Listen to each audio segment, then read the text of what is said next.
भाकरी करण्यासाठी मी पीठ मळून घेतलेले आहे. तवा गॅसवर ठेवलेला आहे. अशा प्रकारे पूर्ण भाकरीचं पीठ मळून घ्यायचं आहे.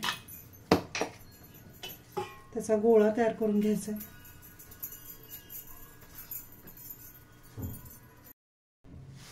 भाकरी एक मी थापत आहे. भाकरी माझी झालेली आहे. मी आता भाकरी तव्यात घालते. त्याला पाणी लावते.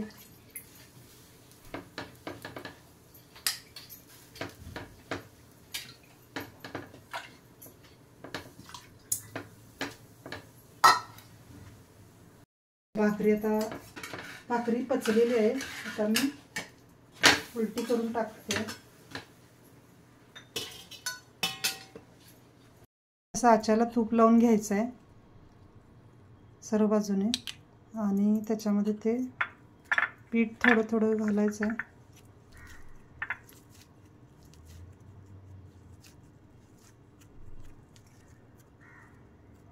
आधी पांढरे मोदक करून घ्यायचे आहेत, मग कलरचे मोदक करून घ्यायचे आहेत.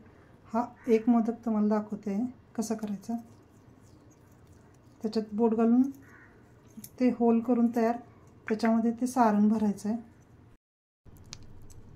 हे सारण त्यात भरायचं आहे आणि त्याच्यानंतर त्याच्यावर ते वरचं सगळं काढून जास्त झालेलं सारण त्याच्यावर दाबून घ्यायचं आणि त्याच्यावर पीठ लावायचं आहे पातळ असं. हा मोदक तयार होतो. आता हे सर्व काढून घ्यायचे. असे सर्व मोदक तयार करायचे.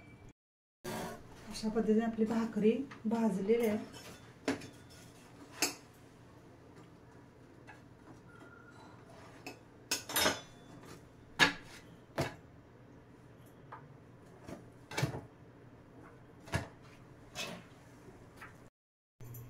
तर नैवेद्य गजानन महाराजांचा तयार झालेला आहे. 3 प्रकारचे मोदक केले. एक ऑरेंज कलर, व्हाईट कलर आणि ग्रीन कलर. पिठलं केलेलं आहे. मिरच्या तळलेल्या आहेत. खीर केलेली आहे. परत लोणी काढलेले आहे. तसेच गजानन महाराजांचा आज मी आरती वगैरे करून घेतलेली आहे. पूजा छान झालेली आहे. माझा हा व्हिडिओ आवडला असेल तर माझ्या व्हिडिओला लाईक करा आणि नवीन असाल तर